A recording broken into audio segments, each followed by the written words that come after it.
Indian வங்கியில யாரெல்லாம் வாடிக்கையாளர்களா இருக்கீங்களோ அவங்களுக்கு வந்துட்டு முக்கியமான அறிவிப்புகளை இப்போ இந்தியன் வங்கி வெளியிட்டிருக்காங்க. இதை பத்தின கூடுதல் விவரங்கள் தெரிஞ்சுக்க இந்த வீடியோவை கடைசி வரைக்கும் முழுசா பாருங்க. அப்பதான் என்ன சொல்றோம் அப்படிங்கிறது உங்களுக்கு தெளிவா புரியும். இது பாத்தீங்க அப்படின்னா என்னோட ஓன் வாய்ஸ் தான், ஓன் எடிட்டிங் தான். இந்த வீடியோவோட தம்ப்நெயிலும் பாத்தீங்க அப்படின்னா நான் தான் மேக் பண்ணியிருக்கேன். ஃபுல் அண்ட் ஃபுல் இந்த வீடியோ என்னோட வீடியோ தான். வங்கி கணக்கு வைத்திருக்க கூடியவர்களுக்கு வெளியான அறிவிப்பு பத்தி யார் வேணாலும் பேசலாம். இதை பத்தி பேசுறதுக்கான உரிமை எல்லாருக்குமே இருக்கு. நம்ம சென்னையை தலைமை இடமா கொண்டதுதான் இந்தியன் வங்கி. இந்த இந்தியன் வங்கி இந்தியாவிலேயே மிகப்பெரிய பொதுத்துறை வங்கியில இந்த வங்கியும் ஒன்றுதாங்க. இந்த நிலையில தான் முதல் அறிவிப்பா இப்போ என்ன சொல்லியிருக்காங்க அப்படின்னா, லாஸ்ட் 30 டேஸ்க்கான கணக்கு அறிக்கை, அதுக்கப்புறம் டேர்ம் டெபாசிட், காசோலை புத்தகத்திற்கு விண்ணப்பிக்கிறது, டெபிட் கார்டு பிளாக் பண்றது, இந்த மாதிரியான அனைத்து சேவைகளையுமே நீங்க வாட்ஸ்அப் மூலமாவே வீட்டில் இருந்தே அணுக முடியும் அப்படின்ற ஒரு சூப்பரான மகிழ்ச்சியான அப்டேட்டையும் கொடுத்துருக்காங்க.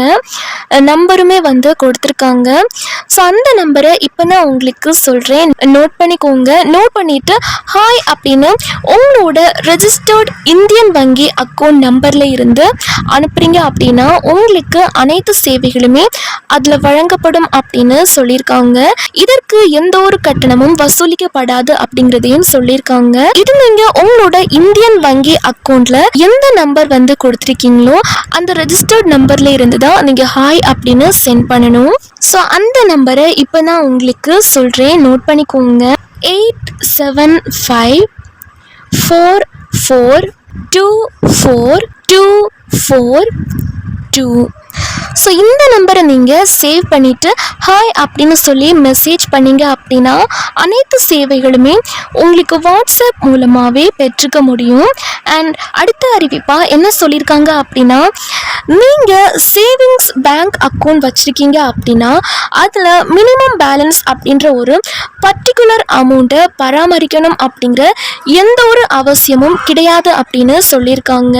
இதற்கு மேலே அதற்கான மினிமம் பேலன்ஸ் இல்லைன்னா ஒரு கட்டணம் வசூலிக்கப்படும், அதுவும் வசூலிக்கப்படாது அப்படின்ற அறிவிப்பு ஆல்ரெடி சொல்லியிருந்தாங்க. ஸோ அதை இப்போ அமலும் படுத்திட்டாங்க. அண்ட் அடுத்ததாக என்ன சொல்லியிருக்காங்க அப்படின்னா, இந்தியன் வங்கி தனது வாடிக்கையாளர்களுக்கு மகிழ்ச்சி அளிக்கக்கூடிய வகையில் இனிமே வீட்டில் இருந்தே நீங்கள் அனைத்து சேவைகளையும் பெரும்படி வாட்ஸ்அப் நம்பர் கொடுத்துருக்காங்க.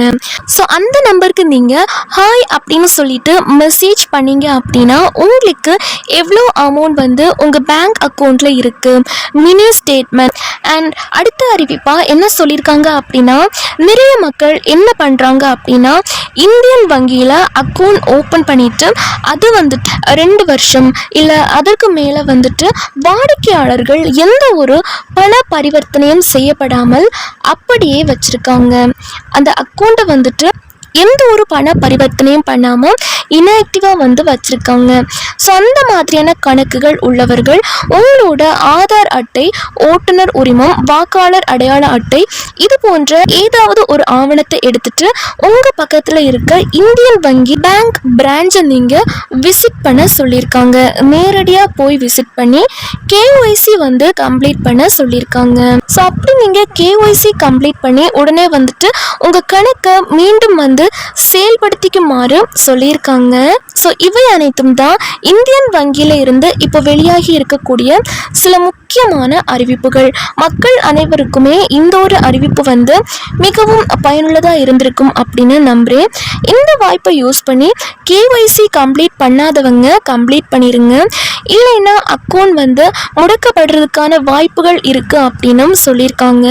இதில் உங்களுக்கு ஏதாச்சும் சந்தேகங்கள் இருக்குது அப்படின்னா உங்களுக்கு பக்கத்தில் இருக்க பேங்கோட பிரான்ச்சை விசிட் பண்ணி உங்களோட டவுட்ஸை நீங்கள் கேட்டு தெரிஞ்சுக்கலாம். நீங்கள் எந்த வங்கி கணக்கு வைத்திருந்தாலும் சரி, எந்த வகையான வங்கி கணக்கு வச்சுருக்கீங்க அப்படின்னாலுமே, சேவிங்ஸ் அக்கௌண்ட் சில பேர் வச்சுருப்பாங்க, கரண்ட் அக்கௌண்ட் வச்சுருப்பாங்க, பிஸ்னஸ் அக்கௌண்ட் வச்சுருப்பாங்க. இந்த மாதிரி எந்த வகையான பேங்க் அக்கௌண்ட் வச்சுருந்தாலுமே உங்களுக்கு ஆர்பிஐ பார்த்தீங்க அப்படின்னா முக்கியமான அறிவிப்பை வெளியிட்டிருக்காங்க.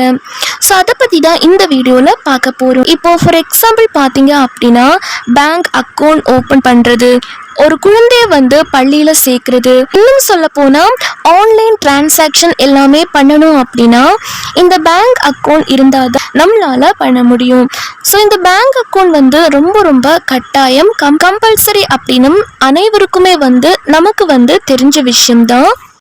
கடந்த சில மாதங்களுக்கு முன்பாக ஆர்பிஐ ஒரு முக்கியமான அறிவிப்பை வெளியிட்டிருந்தாங்க.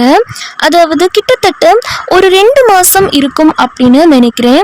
2 மாசத்துக்கு முன்னாடியே அனைத்து வங்கி வாடிக்கையாளர்களுக்குமே நோ மினிமம் பேலன்ஸ் அப்படிங்கிற ஒரு முறை மூலமா நீங்க பேங்க் அக்கௌண்ட்டை ரன் பண்ணலாம், அதாவது பேங்க் அக்கௌண்ட்டை நீங்க இயக்கலாம் அப்படின்ற மாதிரி சொல்லியிருந்தாங்க. ஒரு சூப்பரான ஜாக்பாட் அறிவிப்பு ஒன்று ஆர்பிஐ அனைத்து மக்களுக்குமே சொல்லியிருந்தாங்க.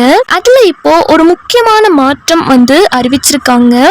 அது என்ன அப்படின்னா, நீங்க எந்த வகையான பேங்க் அக்கௌண்ட் வச்சிருந்தாலுமே 0 பேலன்ஸ் அது மூலமா மெயின்டைன் பண்ணலாம் அப்படின்னு சொல்லிட்டு கொடுத்திருந்தாங்க பாத்தீங்களா. அதற்கு மாறாக நீங்க சிட்டில இருக்கீங்க அப்படின்னா மினிமம் பேலன்ஸா 3000 உங்களோட பேங்க் அக்கௌண்ட்ல இருக்கணும் அப்படின்ற மாதிரி சொல்லியிருக்காங்க. அதுவே சின்ன சின்ன கிராமங்கள்ல இருப்பாங்க, நகரப்புறங்கள்ல இருப்பாங்க, வில்லேஜ்ல இருப்பாங்க பாத்தீங்களா, அவங்களுக்கெல்லாம் உங்க பேங்க் அக்கௌண்ட்ல குறைஞ்சது 1700 ரூபாவாச்சும் மினிமம் பேலன்ஸ் மெயின்டைன் பண்ணணும் அப்படின்ற மாதிரியும் சொல்லியிருக்காங்க. சப்போஸ் இந்த மினிமம் பேலன்ஸ் நீங்க மெயின்டைன் பண்ணாம போறீங்க அப்படின்னா இப்போ உங்களோட இடங்களை பேஸ் பண்ணி நீங்க எங்க இருக்கீங்களோ, கிராமங்களில் இருக்கிறவங்க அண்ட் அதே மாதிரி சிட்டியில் இருக்கவங்க அதை பேஸ் பண்ணி 100 ரூபாயில இருந்து 500 ரூபாய் வரைக்கும் மாதம் மாதம் அபராதம் விதிக்கப்படும் அப்படின்ற மாதிரியும் சொல்லியிருக்காங்க. இந்த புதிய விதி பார்த்தீங்க அப்படின்னா எப்பத்துல இருந்து அமலுக்கு வந்துச்சு அப்படின்னு பார்த்தீங்க அப்படின்னா டிசம்பர் 10ஆம் தேதி அப்படின்ற மாதிரியும் ஒரு தகவல் வெளியாகி இருக்கு.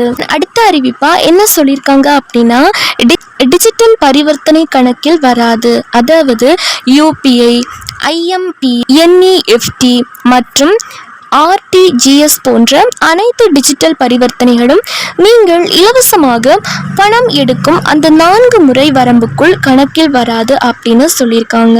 அதாவது இந்த ஆன்லைன் பண பரிமாற்றங்களுக்கு தனியாக கட்டணம் எதுவும் வசூலிக்கப்படாது. இது கிராமப்புறங்களிலும் டிஜிட்டல் பண பரிமாற்றத்தை அதிகரிக்க உதவும். கணக்கை மாற்றிக்கொள்ள வாய்ப்பும் கொடுக்குறாங்க. ஏற்கனவே நீங்க 0 பேலன்ஸ் கணக்கு வைத்திருப்பவர்களா இருக்கீங்க அப்படின்னா இந்த புதிய சலுகைகளை தங்கள் வங்கியில் கேட்டு பெற்றுக்கொள்ளலாம்.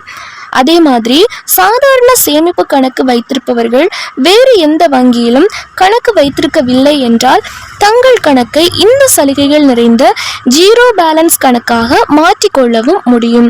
இந்த புதிய விதிகளின் மூலம் நாட்டின் அடித்தட்டு மக்களுக்கும் மேம்படுத்தப்பட்ட வங்கி சேவை கிடைப்பதை ரிசர்வ் வங்கி உறுதி செய்துள்ளது.